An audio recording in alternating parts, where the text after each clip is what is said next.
thank you very much for coming tonight. I've been excited to present this for some time now. It took a while to put all this together, and I think you'll understand why. What a fascinating and exciting trip.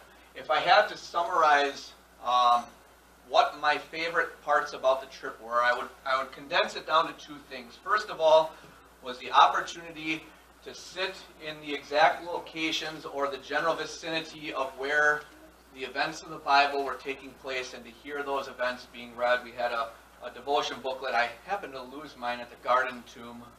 That is, I forgot it on the shelf somewhere when I was looking at a book. So I had Pastor Unky, who heads up the tour down here, send me a copy of it. The other thing was just the opportunity to see the landscape and the way things looked. Again, if you've been over here already, you may have seen this relief map, and I really appreciate this map because it gives you an idea of the contrast of the terrain in Israel. Very, very different than what it is like here. And I'm gonna pass this around. We'll start at the back actually and work our way up to the front. Just give you an idea of what it looks like in Israel. Now, I'm kind of amazed that I got so many people to show up because, you know, in the old days, you would invite people over to a slideshow, and that was like torture. Like, oh no, gotta do that. And so now I invite, and I get over 50 people, so I must be doing something right here. But yeah. Anyway, let's get going here.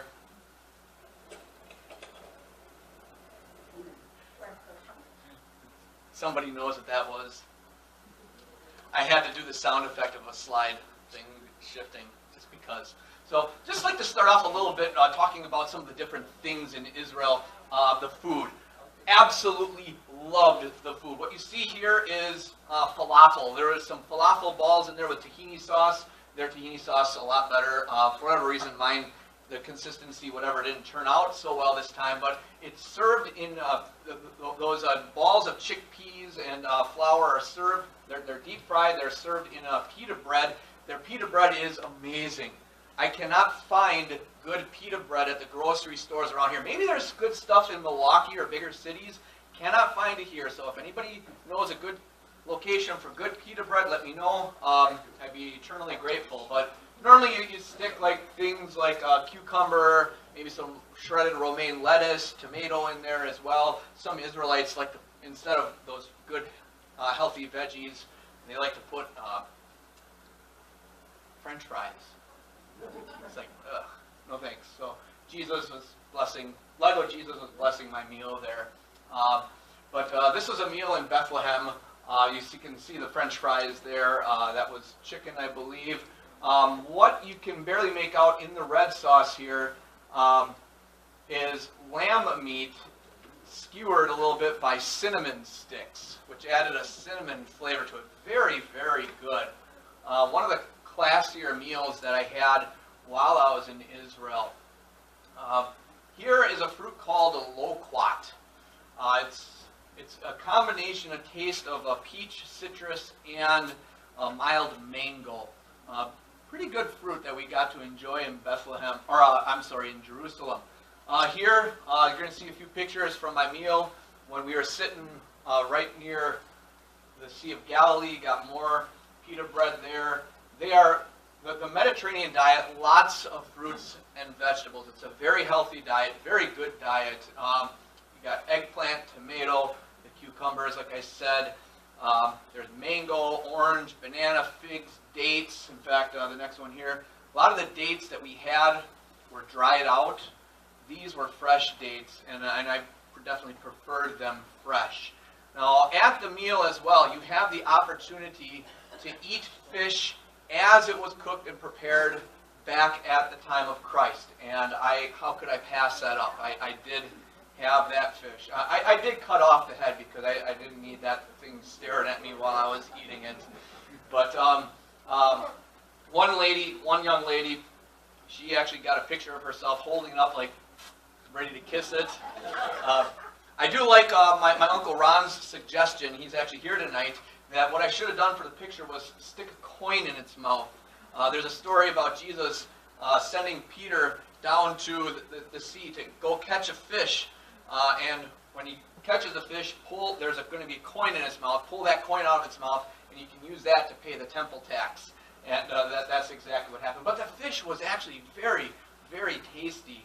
Appreciated it very much. Moving on, this was a cotton tree that I saw at the Spring of Harad. Some of you might remember that place from a couple weeks ago. More importantly, you might remember what the side of that tree looked like from that picture I showed you in the sermon. You barely touched those thorns there, and they hurt. You know, if you get pushed against it, that just ruin your day. Just some of the beautiful flowers there again at the Spring of Harad. This was at the Garden of Gethsemane. Does anybody know what kind of flower this is? Come on, Mom. Jasmine. Yes, very good. That is a jasmine flower. They're just starting to bloom over there. These are mango fields. Up by the Sea of Galilee, there are tree orchards after tree orchards. Just loads and loads of them. It's so neat to see. Not so much the figs, or I mean the dates, I should say. That's more toward the south. But here you have some orange trees, banana trees. You notice the blue? What's up with that? Nope. What they would do is they would wrap the bananas in plastic, and that would slow the ripening process. So, if you want a little tip at home, it does work. I mean, it doesn't mean that it's not going to go bad, but it does slow the ripening process. I did try it. So, this was just a little picture I took. You notice right by the Spring of Harad, they had cut down a lot of the trees that were lining the walkway, but, well, nature would not be deterred, and some of these trees were starting to go bloom back again. And it just reminded me of this passage from Isaiah. A shoot will come up from the stump of Jesse. From his roots, a branch will bear fruit. Talking about how that house of David was essentially cut off in a certain sense when the Babylonians destroyed the nation of the southern kingdom of Judah in 586 BC. But even though the house of David had lost its dynasty, from that would come that shoot, that is Jesus Christ. Just some of the animal wildlife. You got the lizard there. These are called Cape or rock hyrax. Guess what animal they are, I guess you could say, closest related to? What? Nope. You said mountain goats? Elephant. You said it? You just, probably the biggest, most outrageous one, right? Yeah. When you look at their organs and whatnot, they are actually the closest related to an elephant. Not that we believe that these evolved into elephants. We don't believe in evolution. There's no evidence of transitional species in the fossil records or in what we observe in nature. But we have a common creator, and that common creator, he used a lot of common designs for a lot of things. And we do that too. You know my ability a lot of times, some of you do anyway, that when I'm watching a movie and I'm listening to the soundtrack, there's probably been at least a couple dozen times where I've picked something out of that soundtrack and said, oh, that must be, the composer must be so-and-so, because there's the similarity from one movie to the other. And God did the same thing. Like starfish and sea cucumbers, they look totally different, but they have some of the same elements to them that are that make them part of the same classification. One of the things that I was surprised about are some of the similarities of the different animals and species that were over there. This butterfly here looks very familiar to some of the butterflies that are around here. The sparrows as well. Exact same kind of sparrows that we have. They're no different whatsoever. Another thing about Israel, and some of you have heard me mention this already, lots and lots of rocks. And I'm not talking the little ones. You see these big honking rocks here. Lots of them all over the place. Not a lot of trees except in certain locations, and I'm going to bring that up, and there's a point that will be made there. So, the nation of Israel, getting into it. Milwaukee to Wausau is about 188 miles. The nation of Israel, about the same distance. So not that big. Also, when you compare it to Wisconsin, the elevation there only from 581 feet above sea level to 1,351 feet. Israel, it goes from 1,300 feet below sea level at the Dead Sea all the way up to as high as 3,500 feet above sea level. I mean, that's a difference of almost 1 mile. Very, very geographic country. Lots of differences in terrain, and as that that relief map's going along, you'll be able to see just how different that topography is. This was an interesting shirt I saw over there. You've heard of the music group Guns N' Roses? Well, they got Guns and Moses. This is a picture of the power plant over there right along the Mediterranean Sea, just north of Tel Aviv, right over by our first stop coming up, Caesarea Maritima. The 3 stacks that aren't in use there, that's from a coal power plant. Back in the day, even as recently as like 20 years ago, this power plant provided at least 60% of the power to all of Israel. Very important. Now they got the natural gas one going, but about 27 years ago, what was going on over in the Middle East? 1991. Persian Gulf. Yep. Operation Desert Storm. And what was Saddam Hussein doing to Israel, or attempting to do to Israel? What was he launching at them? Do you remember? The Scud missiles, yep, and the Israelites were shooting them down, or attempting to shoot them down with those Patriot missiles that we had. Well, one of those Scud missiles, Saddam wanted nothing more than to take this power plant out. One of the Scuds landed 1.5 miles away from it, and CNN reported that. What are they doing? They just gave the enemy. They just gave the enemy intelligence, and so Saddam's like, "Okay, thank you very much." Israel hates CNN. They absolutely hate it with a passion. You will not find CNN over there at all, but you know what you will find? Fox News.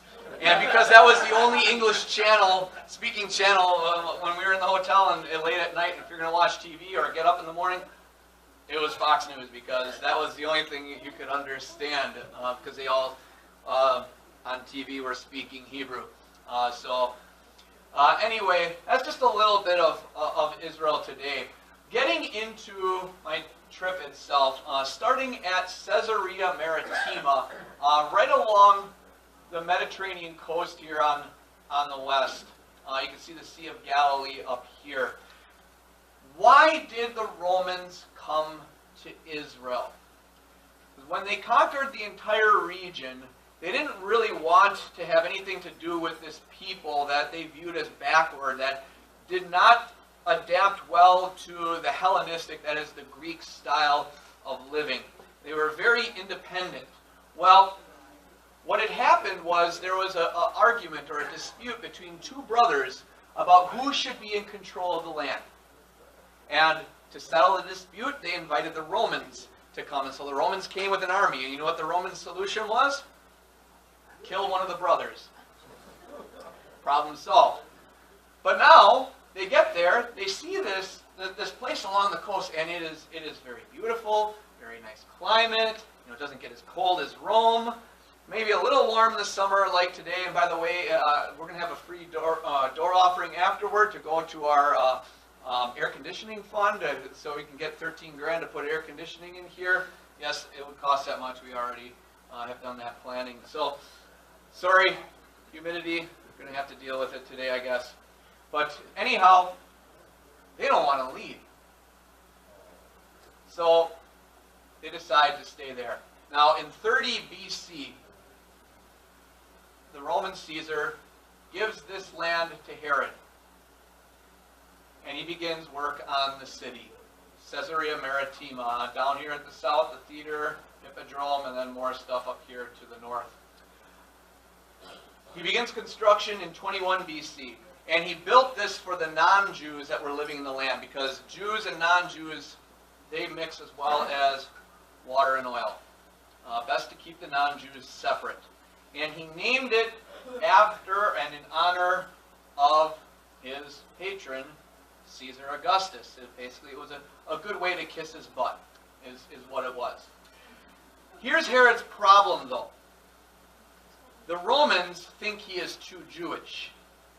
The Jews don't think he's Jewish enough, because he actually wasn't a Jew. He was an Idumean, Edom, from just to the south of the Dead Sea. So, what can he do to make them happy? Herod the Great had more building projects than any Caesar of Rome. Herod loved to build. And he built a lot, as we're going to see. And that made everybody happy. Now, from a biblical standpoint, we think of Herod as a monster, because he killed ordered the innocents killed. Archaeological standpoint, we think he's great, because he's given us all these different places to go look at and study. Again, not from a biblical standpoint, but from a historical standpoint, he also was a monster. One thing that you may not know, you probably knew about how he ordered all the little boys in Bethlehem to be killed because he thought Jesus was a threat. What you may not have known is that not long before his death, he ordered some 40 to 60 people be held under arrest, so that way when he died, all those people could be put to death, just so that way there would be the proper level of mourning going on in Israel at the time. That's how much of a monster he was. Herod built his palace out on this... Oh, I'm sorry. You probably wanted to know what happened to those people, right? Of course, you probably also wanted to know what happened to Jephthah's daughter, but I can't tell you that. People here in church today, who are at church today, they know what I'm talking about, so they're the ones smiling. We talked about that story. Actually, we do know what happened. Those people were not put to death. Okay, they lived. So that's good. Anyway, Herod built his palace out on this promontory. Funny thing is, he never actually lived there. See, in fact, he had a number of palaces he never lived in. He had a palace here, a couple palaces in Jerusalem, a couple palaces at Jericho, a couple palaces at Masada where he never lived, and a couple palaces at Herodias, which we're not going to get into today. You know who did eventually live here, though? The Roman governor of the land. One of them we know very well. Pontius Pilate. Yep. Eventually lived right here in this palace. Here's a closer view, and you got that fresco there, or the mosaic on the floor. Herod's job as the ruler of Israel on behalf of the Romans is to collect taxes. So if he's collecting taxes out of this poor nation and he's building, does anything seem odd to you? How could he afford all these building projects if he's already in charge of taxing the people of this poor country? Well, one day when Herod was walking along the shores, he noticed a bunch of boats going by, merchant vessels, because going on their way from Rome down to Egypt. Now, if you know your Mediterranean geography at all, you know that that seems like kind of out of the way. Rome is here, Jerusalem is, and Caesarea Maritima over here, and Egypt, Alexandria down here. Why are you going all the way around when you could just go across the ocean? Well, in those days they didn't go right across the sea because their boats weren't meant for that. Instead, they would stay relatively close to the shoreline. Well, he came up with a great idea. why should they go all the way back to Rome and spend the winter there? But how do I do this? Well, no problem. How do I make them come here? Well, good. My first name is Herod. My last name is the Great. I'm going to figure something out. And so what he did was he built one of the largest bays, harbors, in the ancient world, in an area where there was no natural bay or harbor. The Mediterranean Sea, the eastern shoreline, there really isn't a good place for a natural harbor. But how he did that was pretty incredible and ingenious. He would take rock and then he would take volcanic ash, put them together, and put it on the water. When that volcanic ash hit the water, it hardened like cement and sank down to the bottom. This harbor was, Josephus said, the size of Piraeus, the ancient harbor of the city of Athens. And Athens was very much known as a port city. So Herod spends a number of years, about 12 years, to build this harbor here. Like I said, massive harbor. And once he finishes it, he advertises to the boat owners that this place is open for business. And he allows them to spend that first winter there for free. And if I understood my tour guide, Ronnie Winter, right, free meant not just for the boat, but all expenses paid, free. And during the winter then, he loaded up their boats with salt and perfume and mineral. And by the way, salt back then was worth more than gold. Yeah, because it was a very, very precious commodity. And so when the first boats then were leaving Rome in February or March, when the weather started to improve, well, the weather had been good here for some time. And so the boats were all from here were already reaching Rome.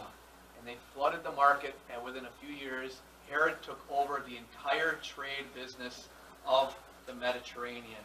And the cash was rolling in. The only reason why this harbor is no longer there is about 100 yards offshore. There's a little thing called a fault line. And earthquakes in subsequent centuries caused it to sink. So every ancient city, and here's just a diorama of what the city may have looked like and what the harbor was like. But every ancient city needed three things in order to survive. Can you guess what those three things are? Water is one, absolutely. Food is the second one, very good. And, close, defense. An ability to defend yourself from enemies. What do we have here? This is an aqueduct, yeah. Caesarea Maritima did not have any naturally occurring freshwater springs, and so what they did was they built this aqueduct a good 10 miles up to the north to Mount Carmel, where we're going to be going in a little bit, and brought all the water from the rain down to the city. And so you can see a few other pictures here. You can actually see the water channel right there. It still exists. This was one of the neatest things at Caesarea Maritima. Now granted, it isn't the original, it is a facsimile. The original is in the museum for obvious reasons. But critics of the Bible throughout the centuries have always tried to poke holes in the historical accuracy of it, because if you can undo the historical accuracy of it, then obviously the theological accuracy has no merit or grounds, and that crumbles to pieces as well. And one of the things throughout this, the last couple hundred years or so was the argument that there was no person called Pontius Pilate, because he did not pop up in any of the historical records that have been discovered. But then, in 1961, I believe it was, archaeologists who were working in one of the backstages over here of the theater noticed or decided to flip over a stone that had been repurposed as a step on some stairs. They flipped it over and they saw this inscription that had Pontius Pilate's name written on it. And that is the first archaeological evidence of Pontius Pilate. Now the original stone is in the museum, like I said. So why is it that Pontius Pilate did not really receive any sort of mention in historical records. According to Ronnie Winter, and I'm assuming that he found this out through subsequent research, it's because Pontius Pilate's governorship was off the books. In order to be a governor, you had to be a noble, or at least a senator in Rome. Pilate was neither. But Caesar, Tiberius Caesar, owed him a favor. And so he said, what can I do for you? Well, make me a governor. Oh, I can't really do that because, you're not nobility, you're not a senator. But you know what? I have this little backwater place toward the fringes of the empire. Why don't you go there? And that's where he was for about 10 years. But Pilate was not a good ruler. The guy was brutal and savage. During his time, it was a time of peace. He killed 40,000 people. And he was on Tiberius's crap list for quite a while, to be very blunt. In fact, one time, about 6 months before April 3rd of 33 AD, and so assuming that's the date of Good Friday, Tiberius sent him a very, very nasty letter telling him to shape up or he'd get shipped out. And eventually he did get shipped out. He got sent to the same place that Napoleon got sent to. So not a good end for him. Anyway, as I mentioned, you have this theater here. One of the other features that you saw in the aerial photo was the hippodrome. Now, what took place at a hippodrome? Yep, chariot races. Who likes racing? Who thinks racing's exciting? You're all liars. Racing is not exciting. The crashes are exciting, right? You could be sitting at a race, okay, they're making a left turn, and this is boring, and oh wow, then you get a big crash right in front of you. This is great. Everybody loved to be sitting on the turns at the hippodromes because the hippodromes were designed to create crashes and entertainment. Okay? Of course, every public location needs public services. Guess what those two things you're stepping on are? Left cheek and right cheek. Yep. That's where you sat to go to the bathroom. They had public lavatories there. And that's not how you did it. You actually sat down on those things, okay? That would be a little messy if you were up that high. So, aerial view of the hippodrome. In 9 BC, to honor Caesar and express his thanks, Herod wanted to hold the Olympics down at Caesarea Maritima. Good climate, right? Problem was, none of the Olympians wanted to go all the way down there. So Herod had to incentivize it. And what he did was, instead of having one winner, we're now going to have 3 winners. So there's more chance of getting the prize money. And that's where we get the gold, silver, and bronze from. And so more showed up, and now like Jesus is cheering on the metal charioteer there in the background. So, a couple of biblical incidents that took place here at Caesarea Maritima. First of all, Cornelius. Cornelius was a Roman centurion, but he was a God-fearing one. He did not believe in the pagan deities of the Romans or the Greeks. He was a believer of the Judeo-Christian God. And one time, he had a dream there. He saw an angel of God who came to him and said, Cornelius. Cornelius stared at him in fear. What is it, Lord? He asked. The angel answered, your prayers and gifts to the poor have come up as a memorial offering before God. Now send men to Joppa to bring back a man named Saul, who is called Peter. He is staying with Simon the tanner, whose house is by the sea. And so when the angel who spoke to him at dawn, Cornelius called 2 of his servants and a devout soldier, who was one of his attendants. He told them everything that had happened and sent them to Joppa. And Peter came, and after God had given him a vision, and in that vision, then Peter realized that God included the Gentiles in on the promise of Jesus as well.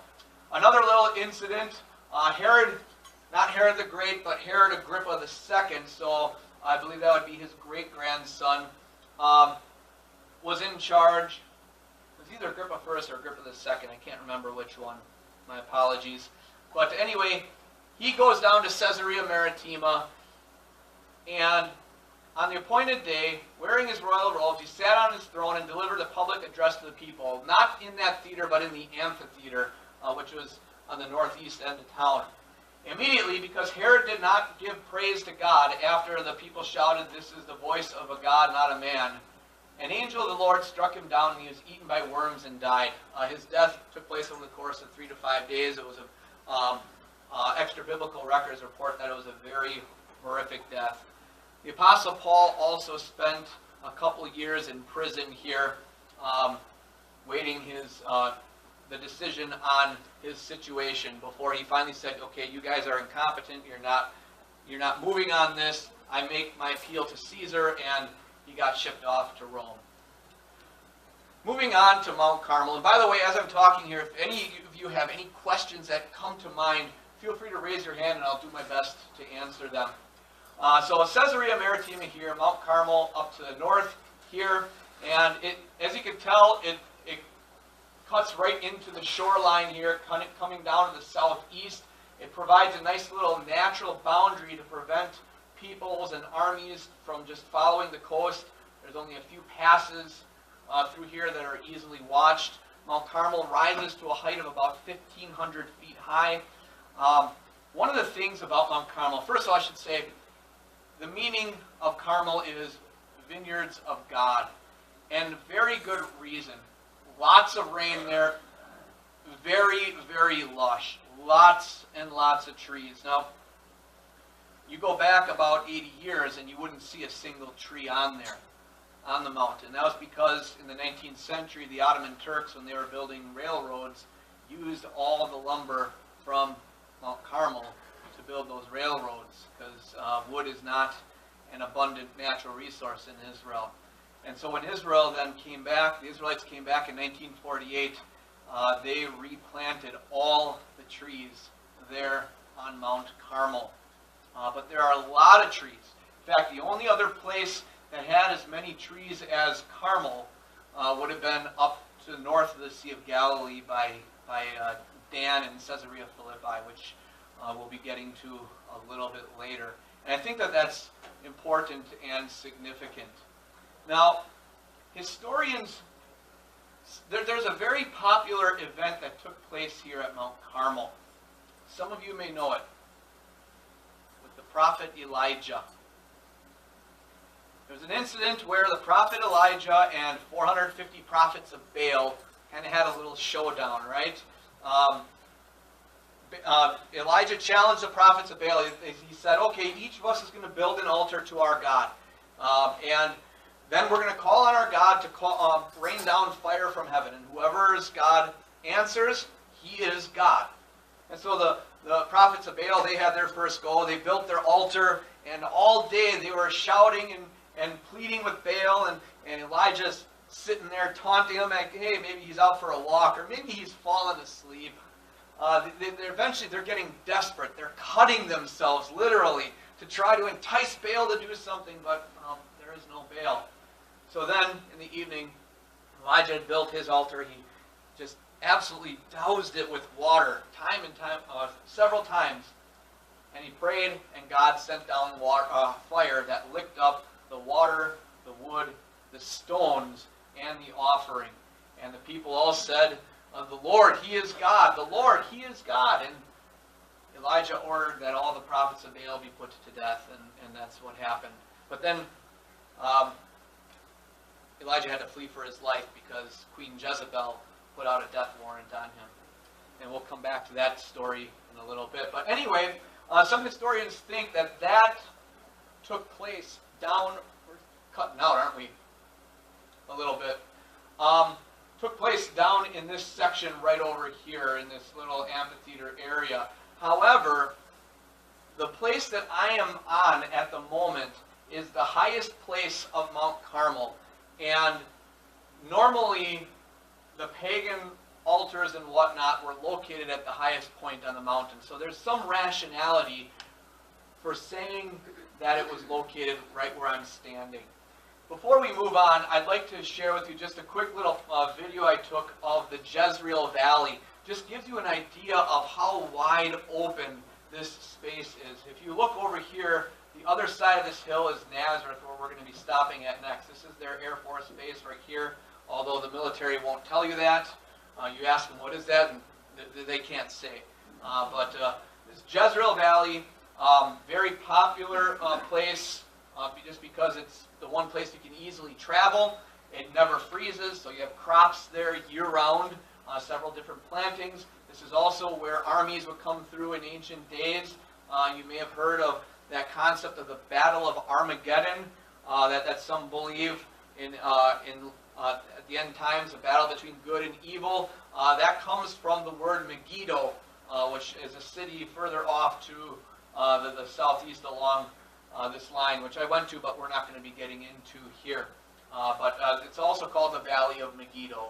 Har Megiddo would be Mount Megiddo. Moving on to Nazareth. Nazareth was settled very early in Israel's history. You can see it's right here. This is where Mount Carmel was. And it was destroyed during the Assyrian invasion around the year 720 BC, and it wasn't resettled again until somewhere around the 2nd century BC. But since Nazareth was situated a good 1,300 feet above sea level here, it was a pretty remote and inaccessible city. I shouldn't even call it a city. It was more like a town or a village, because even at the time of Jesus, there were only about 120 to 150 people in the whole town. So very small. You know what they say in a small town, right? You're related to everybody. Jesus probably was related to just about everybody in the town there. There was a small water source several hundred meters from the village, which is what helped to keep the village population very small. There are a lot of caves there. Possibly Jesus was a caveman. Okay? One other thing that I noticed. Yes, you see some trees and whatnot here, but generally speaking, like I said, throughout Israel, very few trees. Now, what was Jesus' father's occupation? Was it? See, you're going to work with the resources, the materials that you have. There's a lot of rocks around, not a lot of trees. The Greek word that we translate as carpenter in our Bibles is the Greek word tekton, which does not have a specific focused meaning. It's actually more general in nature, a craftsman or an artisan. While he probably did do some woodworking, more than likely I would say Joseph was a stonemason. Why carpenter then in most English translations? I don't have the specific answer. I think the only answer I can provide is the one-word answer that we get from the play 7 Brides for 7 Brothers. Tradition. Right? Tradition. It's all about tradition. What is it? 7 Brides for 7 Brothers? Fiddler on the Roof. Oh, no wonder why that one fell flat. Thank you. Oh, wow. At least I'm getting this information right. I needed to. I've had my screw up for the night, so that's good. Anyway, another thing that I think that lends credence to the whole, they use a stonemason, not a woodworker, that they primarily work with stone. When you go over there, well, how about over here in America? A lot of our buildings, what are they built out of? Wood.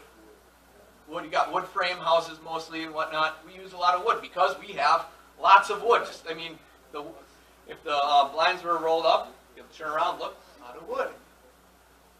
Basically, I did not see a wood structure over there. Lots of big stone structures, though. Even in modern times, they use a lot of stone. Another thing, you know, when you think about King David when he was going to be building his palace, and then later on Solomon when he was building the temple, he did not import wood from anywhere in Israel. Instead, he got the wood from Phoenicia up to the north, modern-day Lebanon, because they were known for their cedars up there. And that's where the good wood was located.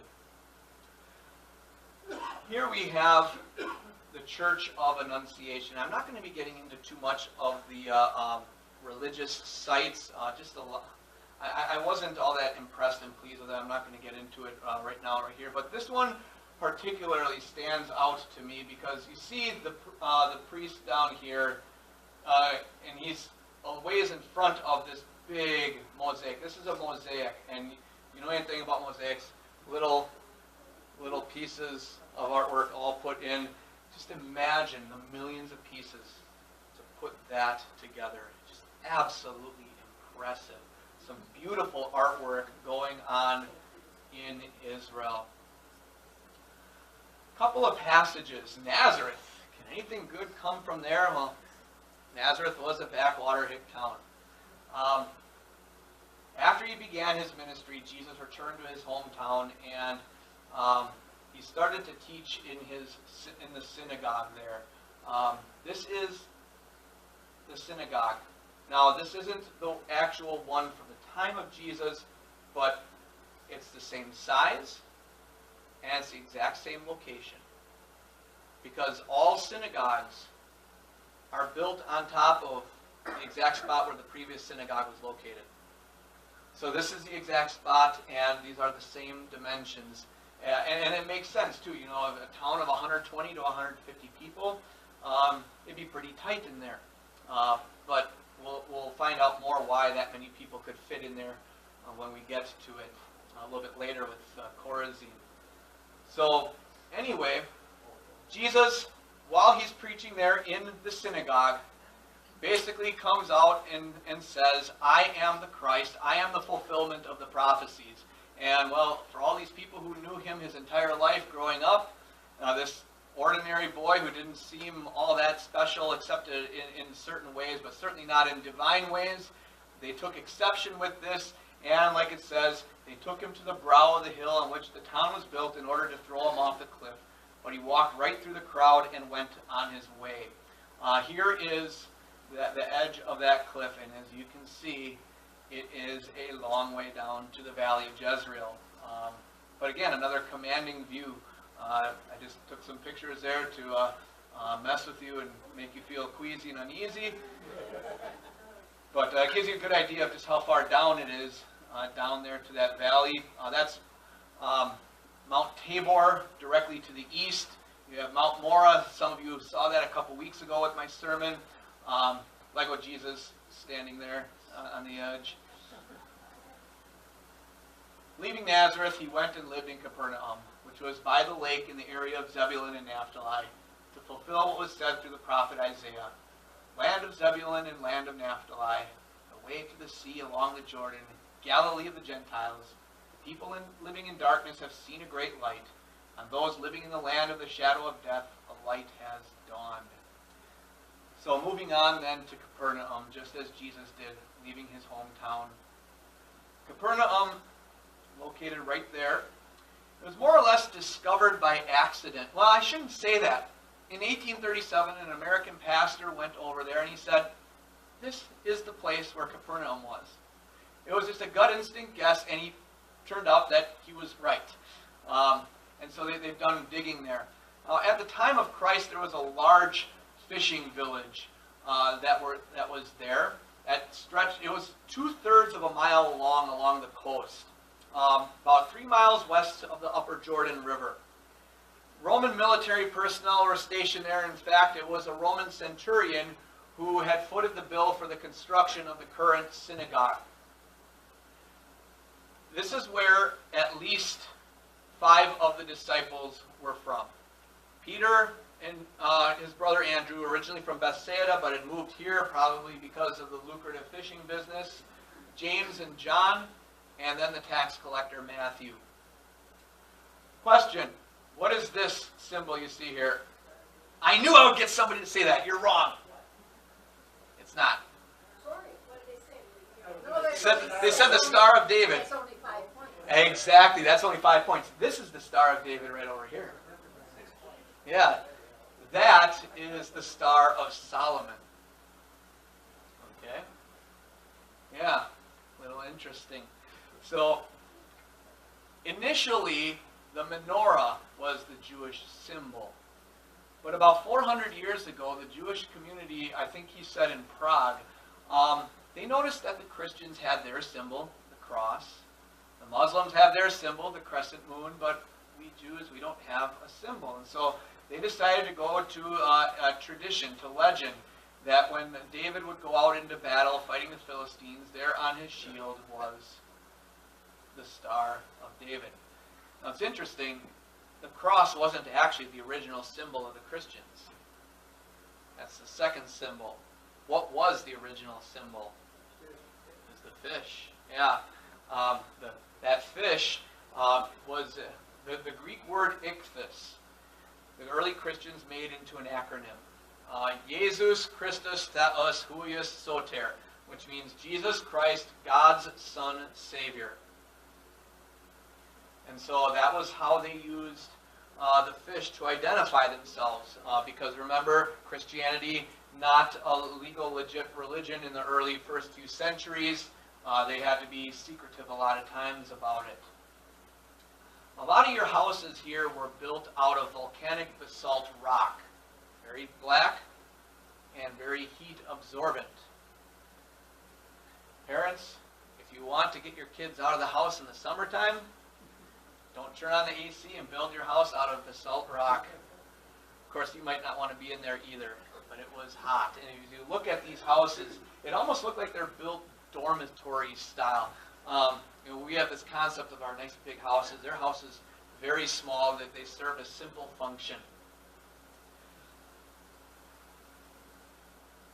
What is this?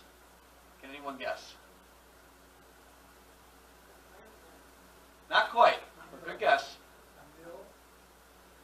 You're along the right lines. It is used for processing some sort of food, but it's not grain. Not grain.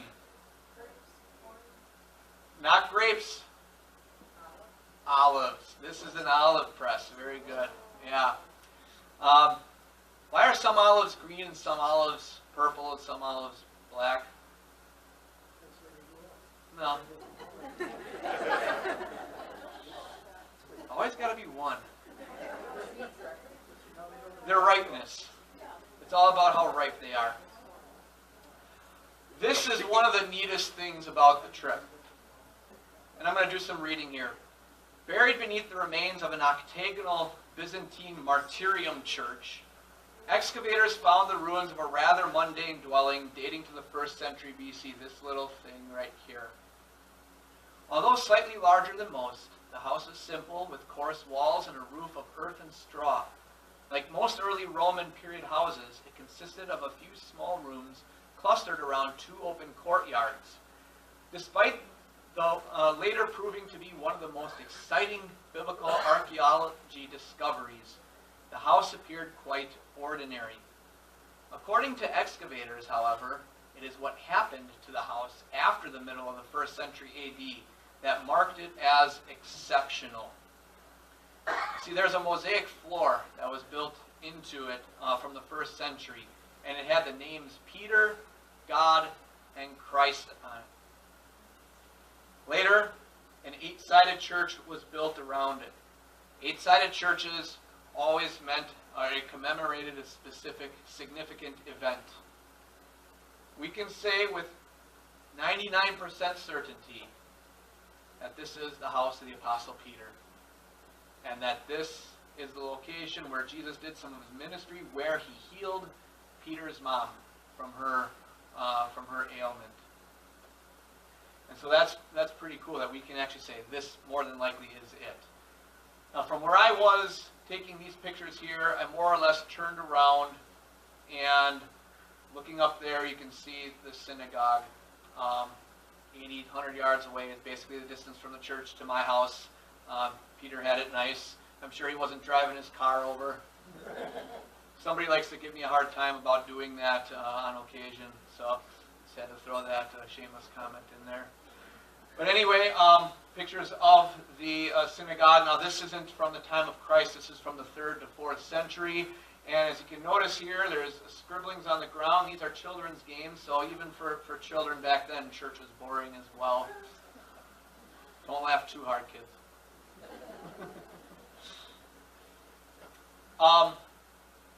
Digging down further, the top layer synagogue was made out of limestone. The older synagogue, this is the layer of the time of Christ, you have the basalt rocks there. Chorazin. Chorazin was right just a couple miles to the north of Capernaum. One thing I noticed as I went there, it didn't seem like even they knew how to put it into English. Do you spell it Korazim? Do you spell it Chorazin? Or do you spell it without an H? Corazin. It's like, okay, which one do you want it to be? Chorazin. Oh yeah, before I get to the rest of Chorazin, this tree is called a Ziziphus spina Christi tree. They think that this is the kind of tree, wood that was used to make the crown of thorns for Christ. I tried to get a picture of some of the thorns on the tree, but one, the picture quality just was not coming through, and two, the tour guide was moving on and I had to follow him, and I didn't want to get out of range of the earpiece. One of the things that was very important for Israelites back then, even today to a certain extent, was ritual baths. Washing and purifying themselves. It's a big reason why the Jews did not suffer the effects of the bubonic plague to the degree that the rest of people did during the Middle Ages, because they kept themselves clean. They practiced proper hygiene. In order to be a valid ritual pool, it had to have running water. You couldn't have stagnant water. Also, women, after their time of the month, they were required by rabbinic law to go through the ritual cleansing, and then after doing that, she must come to her husband, Ronnie said. And that is why Jewish families were often very big, because when she gets done, it's that time of the month for her where she's more than likely able to get pregnant, and she gets pregnant and have kids. That was located very near the synagogue. Another thing about synagogues that I should mention. You have a question? I saw you guys talking. Oh, okay. I thought maybe you had something. Another thing about synagogues, the exit always faced toward Jerusalem. Okay? What do you notice about these steps here? That is a nightmare, isn't it? Also, it's a death trap for a little kid that wants to run around in church. They'll teach him not to run, right? You're going to stumble and fall on these suckers, and it ain't like you have carpeted stairs where it absorbs the blow. You're going to be cutting into your shins pretty good. This was no accident. They did those uneven steps by design for two reasons. One, so that you weren't running. Two, so that your head was bowed down as an outward sign of reverence as you were going up to the synagogue. Synagogue, as you can see again, was made out of basalt, a very hard volcanic rock, difficult to engrave, and so the engraving here, very, very challenging. Now, when we got in there, my tour guide sat on this seat. This seat, one of the most important finds in Chorazin, it was a decorated basalt chair with an Aramaic inscription which mentions the name Udan, son of Ishmael, who donated of his wealth to build the synagogue. During the service, you see, we do things differently. During the service at a synagogue, the rabbi sat and the congregation stood. So you guys can all stand up. I like this idea. This is the seat where the rabbi spoke. And as Ronnie was talking, it was becoming very clear to me that this was the seat that Jesus sat on. I'm just like, oh, this is... And then I looked, because I was off to the side like I am now, And then I noticed this little white thing between his legs, and I'm like, oh. It's a replica. Yeah. But it was only within the last couple of years that they moved the authentic one from that location to the museum. Because somebody said, couldn't somebody come in the middle of the night and steal it? And they said, you know what, you're right. But they did initially have the one there. The one that when Jesus was going around preaching and teaching in the synagogues, that he would have sat on. Now you're probably thinking, would I have sat on it? No. So, No thanks. looks like they turned some wood after the... Yeah. Yeah, exactly. Yeah. So that was a very, very neat one. One other thing about Chorazin, why I mention it to you, it does make a little bit of an appearance for not good reasons in the Gospels. Jesus said, "Woe to you, Chorazin! Woe to you, Bethsaida! If the miracles that were performed in you had been performed in Tyre and Sidon, they would have repented long ago in sackcloth and ashes. But I tell you, it will be more bearable for Tyre and Sidon on the day of judgment than for you. And you, Capernaum, will you be lifted up to the skies? No, you will go down to the depths. If the miracles that were performed in you had been performed in Sodom, it would have remained to this day. But I tell you that it will be more bearable for Sodom on the day of judgment than for you." In the year 749 AD, there was a big earthquake in the land, and 21 cities were leveled. Of those 21, 18 were rebuilt. 3 weren't. Chorazin, Bethsaida, Capernaum. They remain ruins to this day. Sea of Galilee, just in general, has a lot of other names to it. Sea of Gennesaret, Kinnereth, Tiberias. Basically, it's not that big. It's 14 miles long, 7 miles wide. To put that into comparison, Lake Winniseptic is about 30 miles long, 10 miles wide. Those of you who haven't been around before, yes, Lake Winnebago has that nickname, Lake Winniseptic. Go out on the lake, you will totally understand. No explanations will need to be given. But 650 feet below sea level already at this point here. It's fed by underground springs, but primarily by the Jordan River coming down from the north.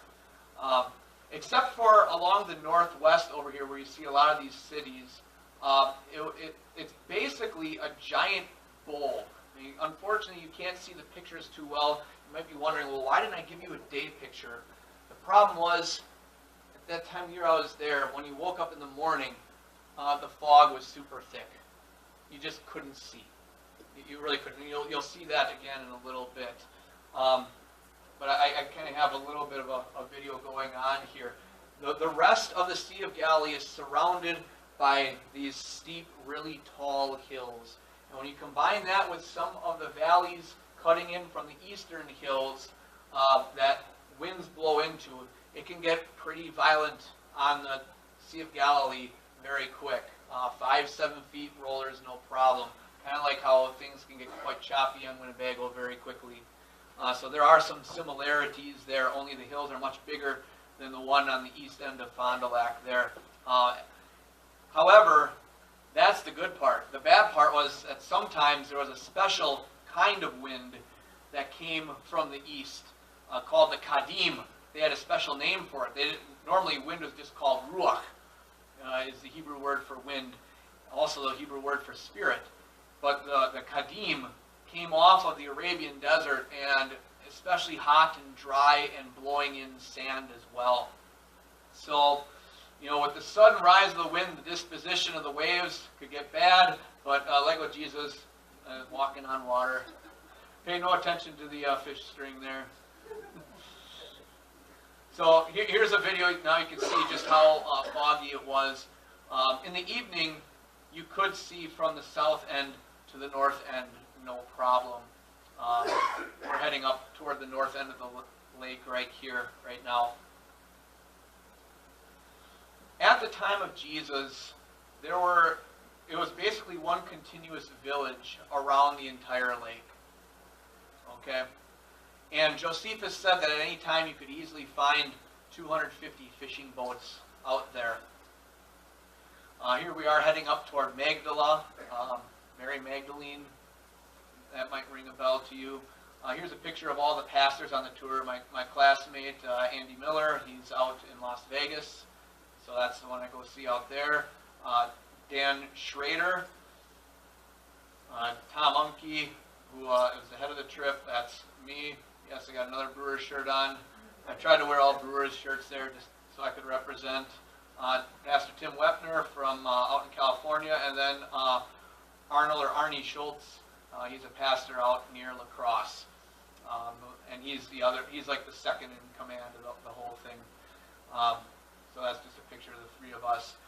Here's a picture of Mount Arbel. I noticed this mountain, it stood out to me, and so I took a picture of it, later finding out that it is somewhat significant. But Jesus, living in Capernaum, would have looked out and seen this mountain every day on the west side of the lake. Now, as you can notice here, there's been a drought. This is all supposed to be shore lake right here. You can see the retaining wall. 4 years of drought. Back in 1987, they experienced a similar dry period, and during that time, a couple of guys went out into the muck, and they happened to come upon this ancient boat here. Its construction and shape are both typical of the Roman period. It appears similar to a mosaic from the same time frame of a boat that was found there in Migdal.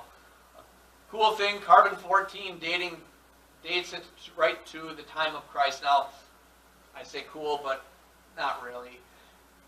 As I've mentioned to some of you before, anything with carbon dating, radiocarbon dating, take with a grain of salt. It is not a reliable method of dating. I mean, just think of carbon-14 dating. When they dated stuff from the ruins of Jericho, they got a destruction date anywhere from as early as 1883 BC to as late as 1262 BC. That's a margin of error of 600 years. When you're talking about the radiocarbon dating of different minerals and rocks, and the scientists are trying to determine how many billions of years old they are, the same materials are often yielding, depending on what kind of carbon-14 dating you're doing, they're yielding a margin of error of billions of years at times. It's not reliable. In fact, when the group last month for movie night was at my house, we heard about the deposits left by Mount St. Helens in 1980. Those in radiocarbon dating are giving readings already anywhere between 350,000 to 2 million years in just less than 38 years. So take that with a grain of salt, radiocarbon dating. Much better as far as archaeology dealing with human artifacts and finds. They've found a few different things: oil lamp, a cooking pot, an arrowhead, and all of those were specific to the time period of Christ. And so this could be the boat that Jesus was on when he was sleeping back. Those of you who don't know what's the back of the boat called, it is called a stern. There's another term for it. It's called the poop. Yeah. All right, some of you do know that. Yes.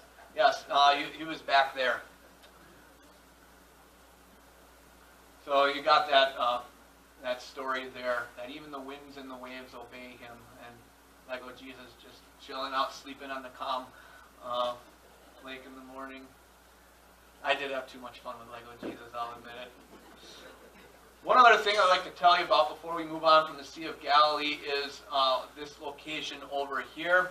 The Gadarenes has a lot of different names on it.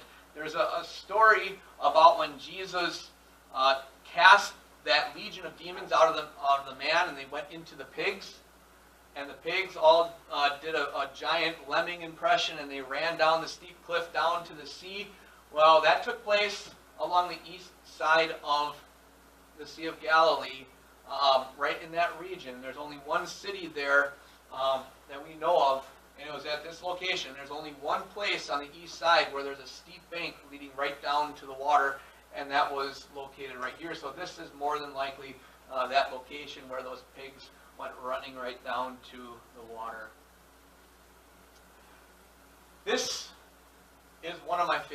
parts of the trip, beyond what I said at the start. Tel Dan and Laish. Got the Sea of Galilee. We're going north about 25 miles to Laish. We're going to be hearing about Laish in church on Labor Day Sunday, so you're going to get a preview of that sermon. But here you got the Tel Dan Nature Reserve. We parked the bus down here. We walked through the woods and all that up here. Came to the site that's right here. Then we came around the backside to Laish, which is here, and then Dan itself further around the corner here, just giving you a little bit of a satellite view. But more than a third of the water from the Sea of Galilee flows through here, and you can see it rushing through there in these videos or pictures. And there's a number of these springs where the water is bubbling out of the ground. Unfortunately, that one's a little fuzzy. I didn't catch that when I took it, unfortunately. But you see a lot of these along your walk there. It's pretty neat, and just a lot of fresh, clean water. Yes. Yes, it is. I didn't touch this water. I touched the water at the spring of Harad. It's cold. I also touched the water down at Hezekiah's water tunnel we'll get to later, and it was cold. Here, you know what kind of leaf this is? Hey, yeah, this is a fig leaf that Ronnie was holding up to show us how big it was. Big leaf. Thing about fig leaves, though, if you touch them too much, they begin to irritate your skin a little bit. So, read this with that in mind. Then the eyes of both of them were opened, and they realized they were naked. So they sewed fig leaves together and made coverings for themselves. You are never going to read that passage of the Bible in the same way again, are you? Not only were they squeamish because now they're feeling guilty with their sins and guilty standing in front of God, but now they're feeling squeamish for a whole other reason too. At Tel Dan, this is a site I knew was there and I was looking forward to see. This is the location that Jeroboam, son of Nebat, had built as an altar to Baal. A little bit of background and history there. King David had his son Solomon. Solomon worked the people hard for years building the temple in Jerusalem. When Solomon died, his son Rehoboam took over. The elders of Israel said, look, you know, your dad was good, but he worked Israel pretty hard. Can you give us a break? Well, his younger friends said, no. Your dad, he didn't work the Israelites hard enough. You make them work even harder. And that's what Rehoboam did. Well, the Israelites didn't care for that too much. And 10 of the 11 other tribes, the only one that didn't was Benjamin. The rest of the tribes rebelled and split off from Judah, and so then that's when you had the division of the two countries, the southern kingdom of Judah, the northern kingdom of Israel.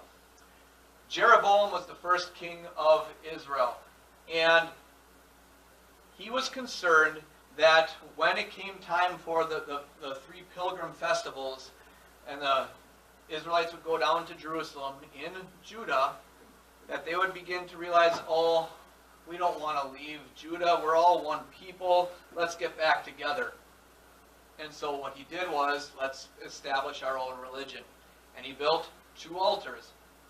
One at Bethel, about 10 miles north of Jerusalem, and another one way up north in Dan, about 85 miles to the north. I mean, to put it in comparison, you know, it'd be like, okay, if Milwaukee to Wausau is the length of Israel, okay, you'd have one altar at Germantown, another way up at Wausau. And the scriptures say this, that Israel's sin became as great as this, that they traveled even as far as Dan to worship the one there. Why, of all places, did he put one way up in Dan? I mean, location, location, location, right? Doesn't seem to make sense. I'll come back to that in a little bit. But before we get there, the ancient city of Laish itself. As you can see, it's got schmutz in there now, mud. It's been walled up so that way the arch doesn't collapse. It was a 3-arch system. You had the towers on the sides here, and it was a small city. only a few acres, 600 people living in it. Very peaceful city, isolated, remote. It receives a little bit of attention in the Bible. One of them is when Abram heard that his relative Lot had been taken captive, he called out the 318 trained men born in his household and went in pursuit as far as Dan, Laish. So the men, Lot and his people, were held captive inside of Laish. Abraham himself walked through that gate. It was pretty cool learning about that. Now, interesting thing here. If you know your Bible timeline, okay, Laish didn't become Dan until sometime after the Israelites settled in the Promised Land. Moses is the one who wrote Genesis. Moses never got to live in the Promised Land. He died before. So some Bible critics will use this to say, okay, this is proof that Genesis was not written by Moses. It was written by somebody later than Moses because they used Dan. They didn't say Laish. Well, it's not evidence of that. It's just evidence of an oops. What I mean by that is this. Somebody, one of the copyists, whatever, scribes, saw that city, Laish, the name, and figured, nobody knows that city name anymore. I'm going to call it by what people do know it as, Dan. For instance, if I were to say, what year was New York City established? Now, none of you would have a clue. It was sometime in the 1600s. But if you said the actual establishment date of the city, I'd say wrong. Because back then, it wasn't called New York City. What was it called? Hey, yeah, it was called New Amsterdam. But nobody knows that. Or nobody else except if your name's Dan Odya, apparently. He just had to show off because his name's up there. So that's all it was, because it was what people understood. Now, here's the thing: how did it come to be known as Dan? When the tribe of Dan is down here, and we're talking about way up here at Dan. Well, what happened was, when the Israelites started breaking up the land, they did it by lot. And Dan drew the short stick. They got the last selection, and it wasn't the best plot of land. The people there were pretty hard to resist. I mean, you're right on the border of the Philistines here. We'll come back to them in a little bit. And they weren't satisfied and content with what they had been given. And so they decided then to send out some scouts to search out a new place for them to stay. And they eventually came to Laish. Defenseless, peaceful, unsuspecting, isolated. And the Danites said, let's go get it. And so what they did was, on the way, they came upon a man who had hired his own personal household priest. And they said to this priest, who was a priest of an idol, that why should you be a priest of one man when you could be a priest of an entire tribe? And this man saw this as an opportunity to move up in his business. And so he went along with the Danites. The Danites then went up to Laish and killed everybody. Shameful and tragic what they did. And could it be that in Revelation 7, when it talks about the 144,000 for the tribe of Israel, symbolic number, of course, you see all the names, but you do not see Dan. Dan had shown a propensity and a comfort level with idol worship. Could it be that that is why Jeroboam chose Dan as the worship site? There's a definite possibility there. As for the city of Dan itself, this is the entrance. This is where the gateway was. The way the gate was designed, if you were to keep going straight, you'd eventually run right into a wall. It was it continued over here. Around the wall here sat the elders, the leaders of the city. That's where the government affairs took place in ancient times at the gate of the city. Well, you notice also these stones are very round. Back in 1992, a junior student or archaeologist noticed that one of the paving stones was flat, unlike all the others, and said, why is that there? Why is that one flat? And the teacher, the archaeologist there said, good point, wonder why. So he took his screwdriver, pried it over, and was amazed by what he saw. Like the pilot stone, there's another stone with an inscription. And basically, to sum it up, it said, my name is Hazael, king of Aram. I conquered this city of Dan, and I killed blah, blah, blah, and I took the city from the house of David. This was a huge, huge find for the Israelites.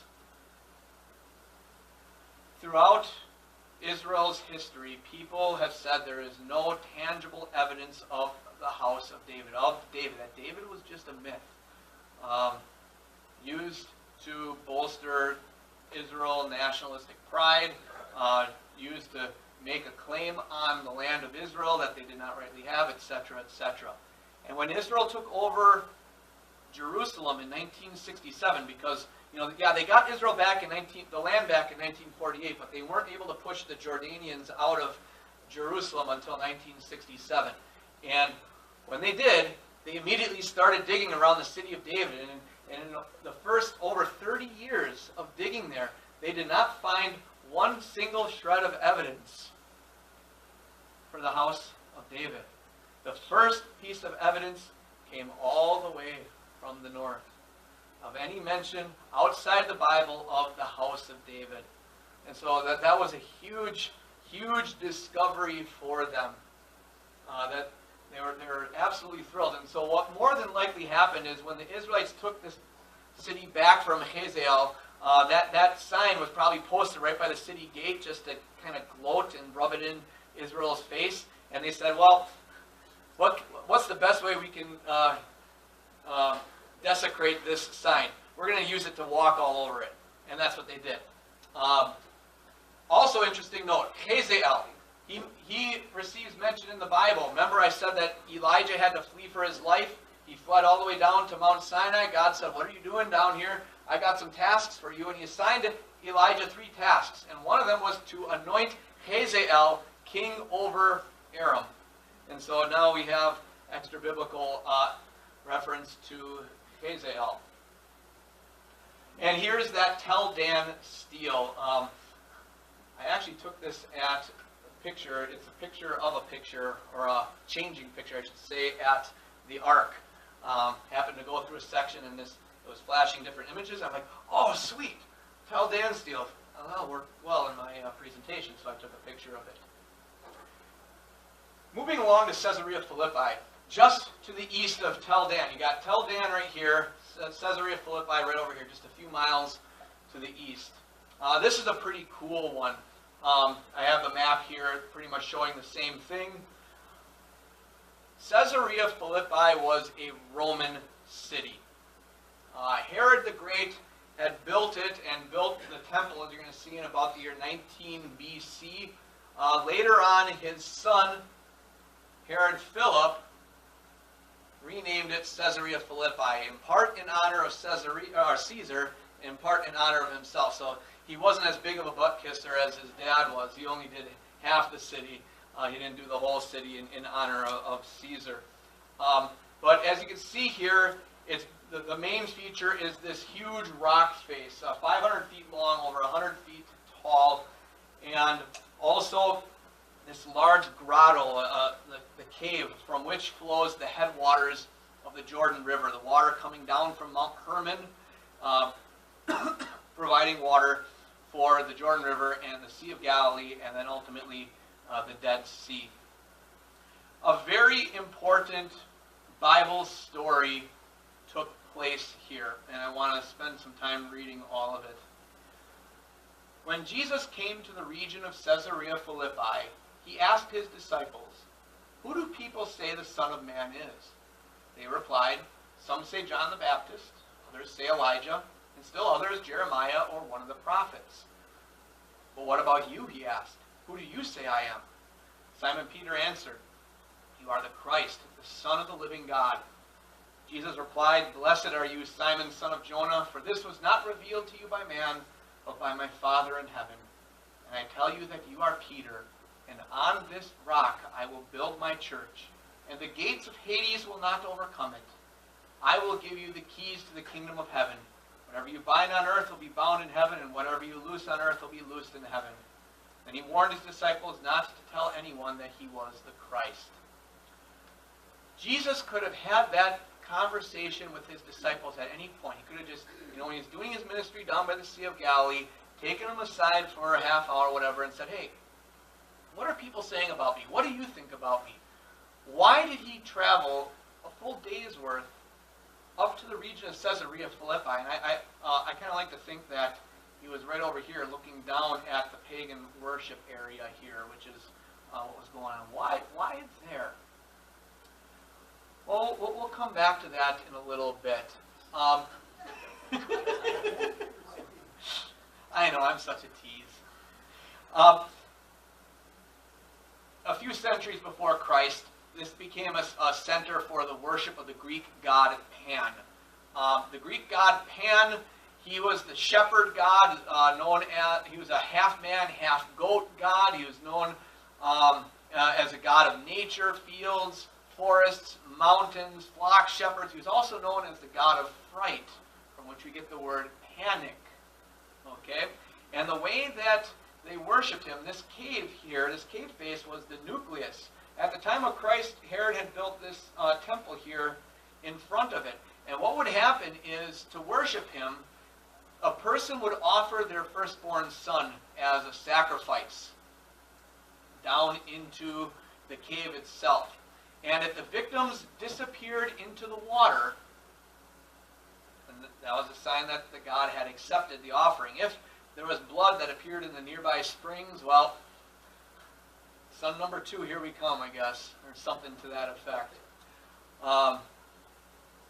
Yeah, pretty horrific worship practice there. So, why here for this story? 3 things, and I think this shows just how much of a master Jesus was as a teacher. You have this, going back to this picture here, in subsequent times, and already some of it might have been developed, it wasn't just a worship of the Greek god Pan. There were worship centers for other deities. It was like basically a buffet of gods. Take your pick. Which one do you want to worship? Which one do you want to offer to? All these different gods. Why here for Peter's confession? Notice how Peter says, "You are the Christ, the Son of the living God." And that's said right in front of all these temples to these false gods. You are God, not them. Jesus says, "You are Peter." What does the word name Peter mean? Rock. What do you have there? Big rock face. Yeah. And on this rock, not Peter, the Greek word Petros here for Peter, and then it's on this Petra. He doesn't say Petros, on the rock, on his confession that Jesus is God. On this rock, not the rock face that the people were worshiping toward, I will build my church, and the gates of Hades will not overcome it. In ancient times, cave entrances, what were they often thought of as?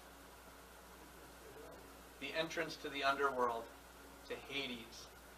The gates of Hades will not overcome my kingdom. You see these 3 elements there in the teaching. Now you understand why Jesus took them on this little excursion out of the way to go up to here, to this pagan worship center, to point these wonderful things out to the people. One of my favorite places to stop. I'm not going to spend too much time on Gideon's spring, the spring of Harod. We heard about that in the sermon a couple weeks ago. The Sea of Galilee would be right up here, so it's about 17, 18, 19 miles to the southwest. A significant Bible story took place here. One of the judges, Gideon, as we heard, was going to be going to war against the Midianites who had invaded that valley of Jezreel, he was going to go against them, a force of 32,000 Israelites against a force of 135,000 Midianites. But God said, nope, your army is too big. I don't want you thinking that it was by your own cunning and military genius that you won the day. All the credit's going to go to me, so we're going to trim the army. And here at the spring of Harod, God said, if anybody's afraid, they can leave. And so 22,000 leave. Now we're down to just 10,000 soldiers. And then God says, but wait, we got to get smaller than that. So here's the grotto where the spring is coming out of. Again, very pure, very clean water. You could definitely drink it on the spot there. I didn't. But how God whittled the army down was depending on how they went down and drank the water. And he whittled it all the way down to just 300 soldiers. 300 against that Midianite army. But as we heard in the sermon,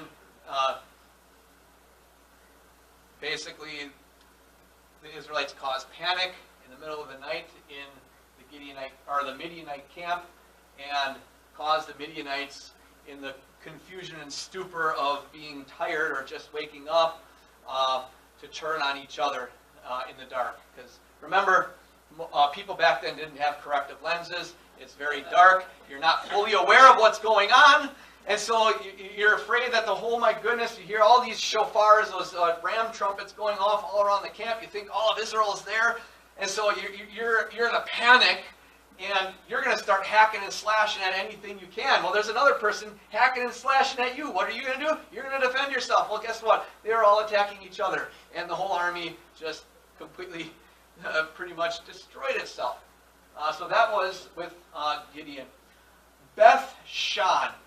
You barely hear the name of this city in the Bible, but it was huge. Right next to the spring of Harod over here was Beth Shan, about 17 miles south of the Sea of Galilee, 45 miles north of Jericho. Like I said, Beth Shan at the time of Jesus was absolutely huge. This stuff was there. It was a big, big Roman center. Prior to that, not nearly as big. In fact, the city itself would have been up on this tell. By the way, I've been saying the word tell. Anybody know what a tell is? I didn't think so. A tell is when you have a city built on a hill, the city gets destroyed, and rather than demolishing the whole city and starting over, you basically fill it all in and you build on top of it. And then it gets destroyed again, and so on and so forth. Beth Shan, that's happened to multiple times, I think around 20 times or whatever. And so the hill's gotten higher and higher. But this was a very strategically significant city dating back to ancient times, because it gave the people who owned it a commanding view of the Jezreel Valley. You could see for miles and miles and miles away. You could see all the way to the other end. I think even to the Mediterranean Sea, way to the northwest. And so if there were any armies coming, you had a lot of advance forewarning. Whoever controlled this controlled the area.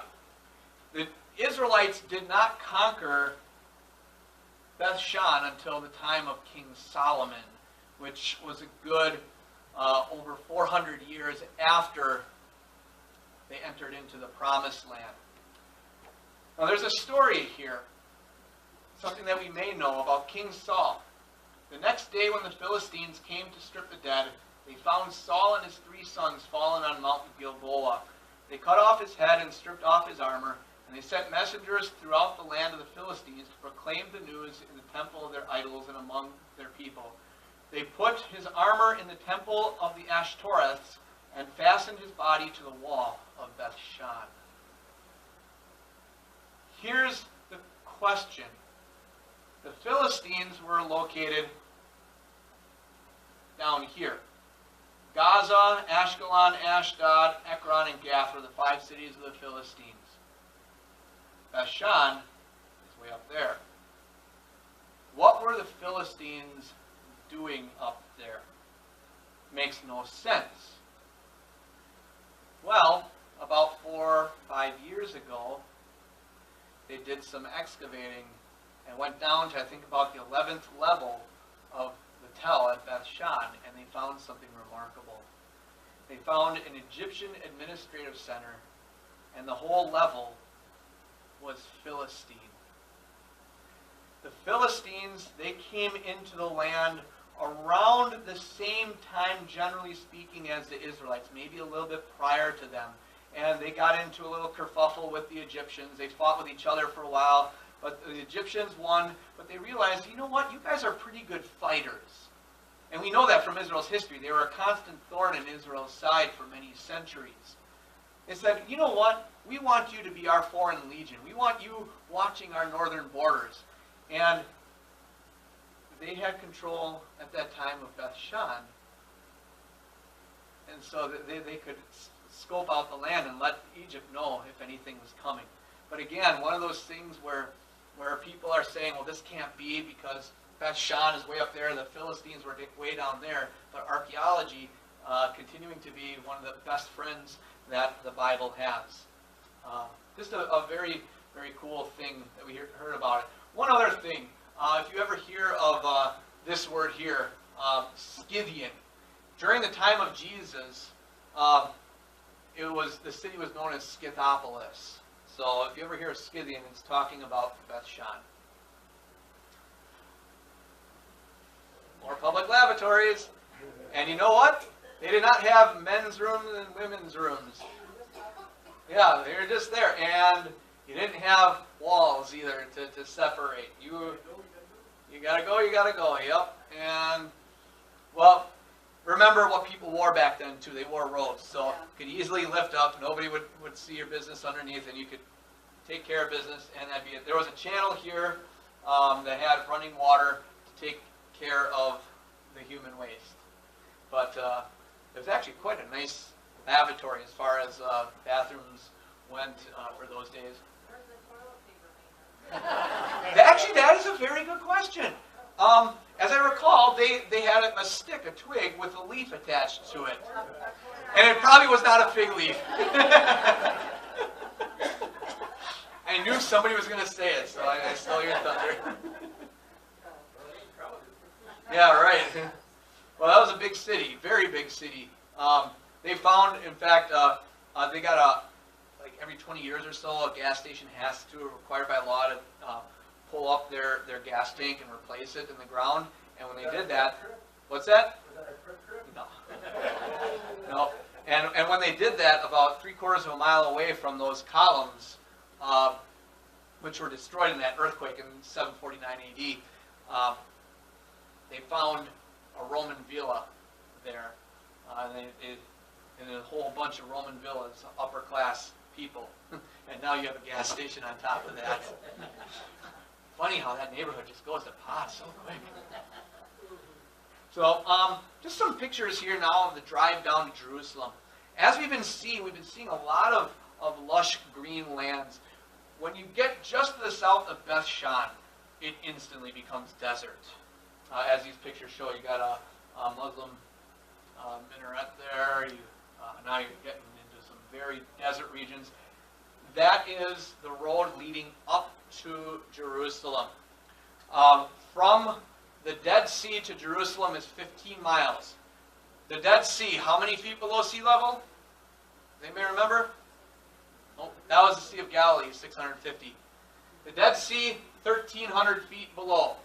Jerusalem, elevation 2,500 feet. So in the span of 15 miles, you're going 3,800 feet up. Now you know why they always say we're going up to Jerusalem, because when the people from the north have come down from the south, they're not going to be going through the hill country up and down, up and down, up and down. They're going to be walking down by the Jordan River in that general area where it's relatively flat, and then just one giant up to go all the way up. But that was why they sang the song of ascents. Ascent, like ascending, going up. And as you can tell, it wasn't like it was a nice, comfortable climate that you're walking up in. This is hot, arid desert. When I was there in April, it's already cooking in the 90s.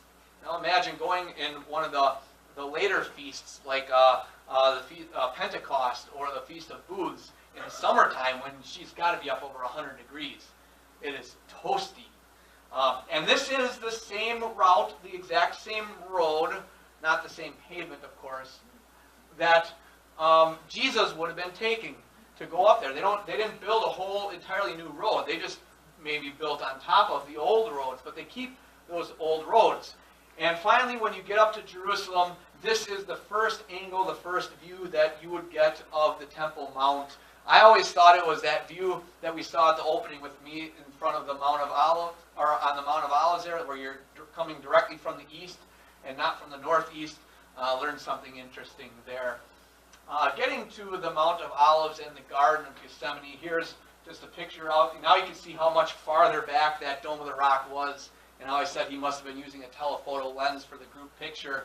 But I just decided to see how well my camera would work at zooming in from the Mount of Olives, and I was able to actually get some pretty close pictures with my camera there.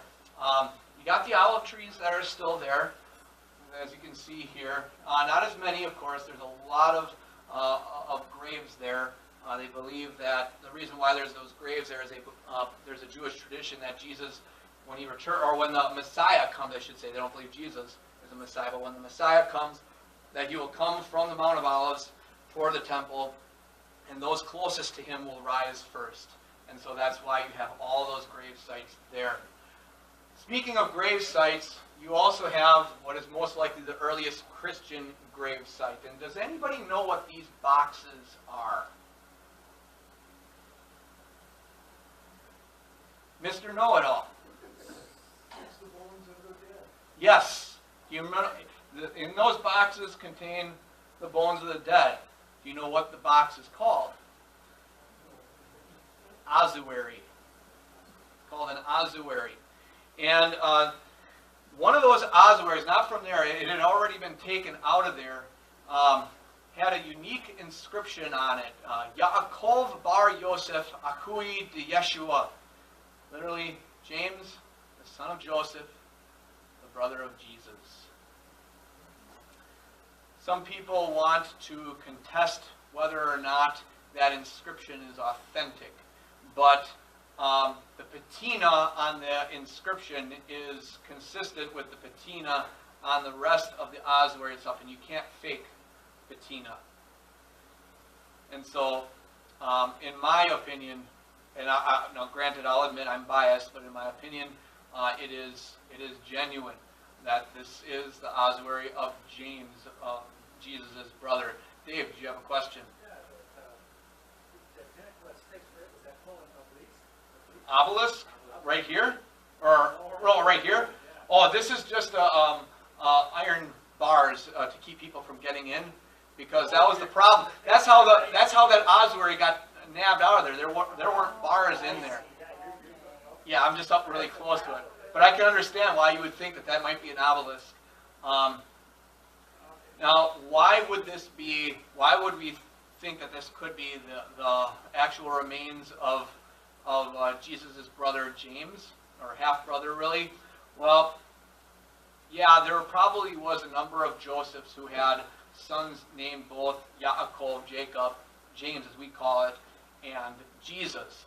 But what's interesting is normally you just would say James, the son of Joseph. The fact that they added the name Jesus means that the brother had to have been somebody of significance for it to be there. And so, quite possibly, Jesus himself. Getting down into the Garden of Gethsemane itself here, the actual garden area, relatively small. It looks out just east of the Lion Gate. You notice that the gate is closed off. One of the Muslim leaders in the 1600s walled that off because, and he put a cemetery in the front here because he said, that a rabbi can't walk in through a cemetery, and also to prevent him from walking in according to the alleged fulfillment of the prophecy. Yes, Dan? Just going back to one picture over there, just to clarify, why would he said that these were the bones of a person? Yeah. They would dig them up after they buried them, after the flesh. Close, but not quite. They would put them in the tomb and let them decay in the tomb, like where Jesus' body was. Then put them in there once they had become bone dry. Right. Yeah, exactly. So it wasn't that they folded the bodies up that small. Right, right. One thing I want to show you here, and take a couple of minutes, and it's going to be an opportunity for me to catch a little bit of a break. I'm going to get some water and eat some yummy cookies. But we got to the Garden of Gethsemane right around the noon hour, and the church bells went off. It was really cool. And I have it loud just so this is how loud it was. It's not even going off yet.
So I could have a little bit of a break just from all the talking, and I wanted you to get to the whole breadth of what that experience was like. It was really cool just to be standing there and listening to those church bells going off. Moving on with Jerusalem, just kind of want to give you a little bit of a map of the city itself. This is more or less the walls at the time of Jesus. Jerusalem built, destroyed many times throughout the centuries. The city of David itself, I'm going to come back to this, was actually very small, just right here, about no more than a quarter of a mile long and maybe a couple of blocks wide. Very small at the time of David himself. This model city, the scale is 1/50th the size of Jerusalem. Some people spent years putting together. I think it's pretty cool.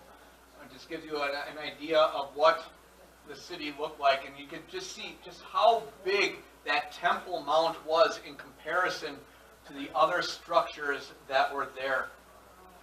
Yeah, the largest temple ever. And the Fortress Antonia right here, most likely where Pontius Pilate took care of business. So just a few extra pictures here. One thing about the city of David, it was built on a hill. We're looking from the south to the north. It went downhill toward the south, sloping down. And that comes into play here as we get into the Temple Mount. Now, the temple was built on Mount Moriah, which is the same mountain where Abraham went to sacrifice his son Isaac. The temple was first built by Solomon. The second temple built by Zerubbabel. And it was Zerubbabel's temple that God had said in the Old Testament that even though it wasn't as outwardly splendorous as Solomon's temple, it would exceed the splendor of Solomon's temple because the Messiah would come into it. Now, what year was what? Zerubbabel? That would be in the 400s. Yeah, the 400s. Now Herod, like I said, he wanted to make both the Jews and the Romans happy with him, right? Problem was, well, he wasn't Jewish. and he wasn't Roman enough. But he was a builder, and so he was able to make all of them happy through building. One of the big building projects that he wanted to do was build up the Temple Mount. Problem with that, though: one, like I said, he wasn't a Jew. Two, even if he were a Jew, he wasn't a priest, because only the priests could do business, do things like that. And so he had all the priests learn stonemasonry. And like I said, that southern slope, he wanted to level that all off. And that's what they did. Now, even today, that southern part is not very stable. What you see in the last picture on the side and now here is a Muslim mosque called the Al-Aqsa. And actually, this is the fourth version of it. The first one was in 705 AD, but the first three incarnations of it all crumbled because of earthquakes. And this one today continues to suffer effects of earthquakes. In fact, there's earthquakes going off there daily. Most of them you don't even notice. I didn't notice any when I was there myself. This is the third holiest site in all of Islam after Mecca and Medina. Now, sometimes, Ronnie said that sometimes when you're on the Temple Mount, one of the Muslim authorities will stand guard near the tour guides and make sure that they don't say anything mentioning about Mount Moriah, the temple, Abraham. They'll say, you guys are just making that up. While you're on the Temple Mount,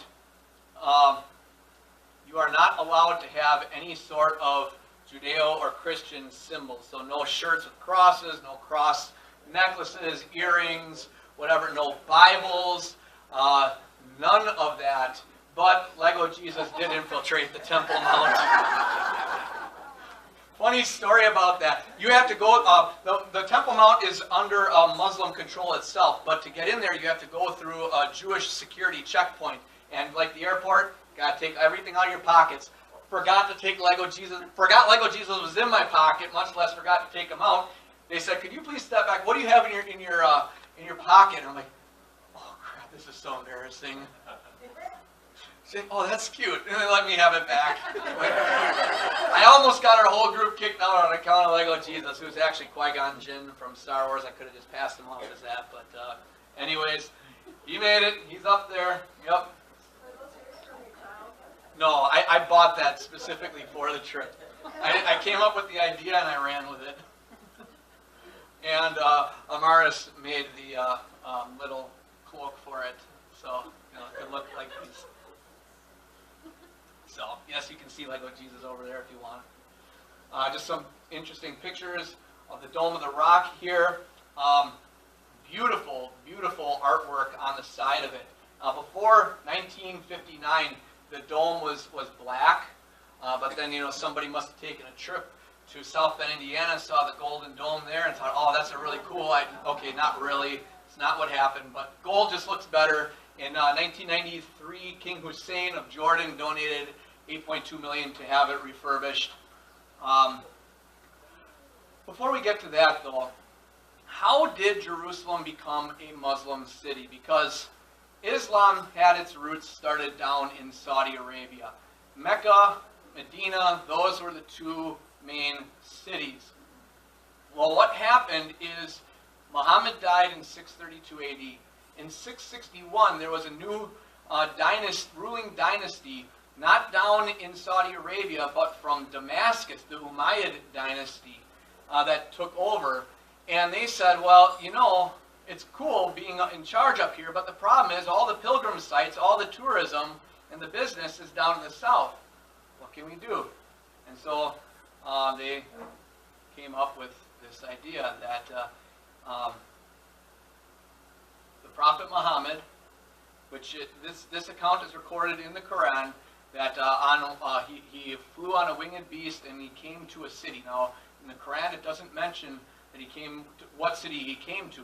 They're just saying that it was Jerusalem. In fact, in the Quran, if they consider Jerusalem like the third holiest site, pretty significant city, right? How many times is Jerusalem mentioned in the Quran? 0. Yeah, over 800 times in the Bible. And that's interesting. I say that because according to Ronnie Winter, the United Nations does not recognize Jewish or Christian claims on the city of Jerusalem. I'm guessing they're doing that to try to maintain political peace, if Ronnie Winter is accurate in what he said there. So that was how Islam staked its claim on Israel, or on Jerusalem, and what led to the building of the Dome of the Rock. Absolutely, like I said, beautiful structure. However, just to the north of there, on the Temple Mount complex, you have this structure. And the Jews believe that this is the location of the Holy of Holies from the temple, where the Ark of the Covenant would have been. And the reason why they say that is because directly to the east is the Lion's Gate, and directly to the west is another gate. And they figured that the Holy of Holies, they're going to be symmetric, and it would be right there in the middle. And so that's where they think it would be. The Western Wall. We've all heard of it, the Wailing Wall. Men are on one side, women are on the other, because they don't want men checking out the women's legs while they're praying. That's actually true. I'm not just making that one up. The Jews are, you notice here, I got to go right up by it. They'll put pieces of paper with prayers on it and stuff them into the wall there. And yes, I have a little yarmulke on the top. I've got it right over here. Arnie has a lot better yarmulke than I do.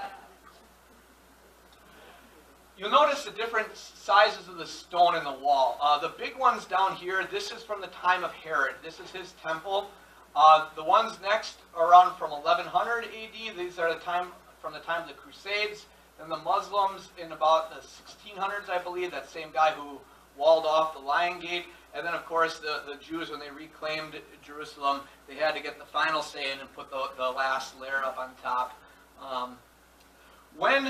Before I get to that, though, around the temple, you have armed guards.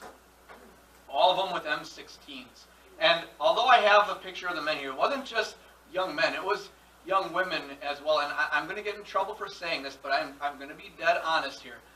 It seemed like they handpicked some of the most beautiful young ladies in all of Israel to be the guards around the temple. I'm not kidding. They were just very physically attractive women. And the reason for it, I think, is because if you're a Muslim and you don't like the Jews, and you see this beautiful woman, are you going to want to fight? Right? And so that's kind of my thinking of what they were doing. But you do see these armed guards, but you don't, at no point in time did I ever feel worried or threatened in Jesus at the Western Wall. This is one of the main streets along the southern part of the Western Wall here that Jesus would have undoubtedly walked on. Some of the rubble of the temple, as Jesus had prophesied that no stone will be left upon another. I'm kind of moving things along here a little bit more. This was different storehouses or storefronts along that pavement that Jesus would have walked on. Here you have a ritual bath. You got the middle divider section there, so that way the unclean people wouldn't be touching the clean people as they were coming back out. This was just a stone. You can't really see the inscription because of the time of day I took the picture at. Basically, it was at the southwest corner of the temple. It was a stone talking about when the trumpet would sound to mark the beginning of the Sabbath. The southern steps these are the steps that led up into the temple. You have the 3 doors here for going in, the 2 coming out. It's called the Huldah Gate. This is they're all walled off. This one you can see part of the door, one of the exit doors here, and those are the entrance doors. Here's a group picture. Some of you have heard this story already. While we were here, Ronnie Winter shared a story. Now, Ronnie is the top tour guide in Israel, and I'm not saying that because I'm biased, because I am, but I really mean that. He is. A lot of your tour guides, they do it as a second career. They've been around, they do it for 15 years, and then they retire, kind of as a second job. Ronnie's been doing it for over 30 years. In fact, he trains the other tour guides. And as we were sitting there on these steps, he told us a story about a man who had grown up in a Christian home, but became an atheist, and for several years lived as an atheist. And then one day when he was up in outer space, Neil Armstrong was looking around, and he realized this can't be an accident. Somebody had to have made all of this. And at that moment, he started to acknowledge that there is a God.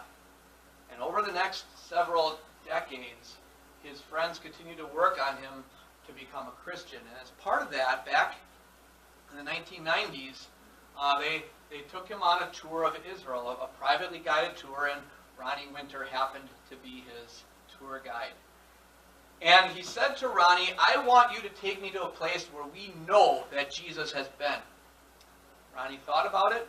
He said, "I know just the place." And he took him right here. And he had him sit on those old steps, the ones that are not restored. These are the steps that were there at the time of Jesus. And as Neil was sitting there, he got very quiet. And it wasn't one of those where he was just soaking in everything that he was looking at. It was something was going on inside of him that Ronnie could tell. And after a long period of silence, Neil said to him, "You know, Ronnie, sitting here on these steps where Jesus was means more to me than walking on the moon."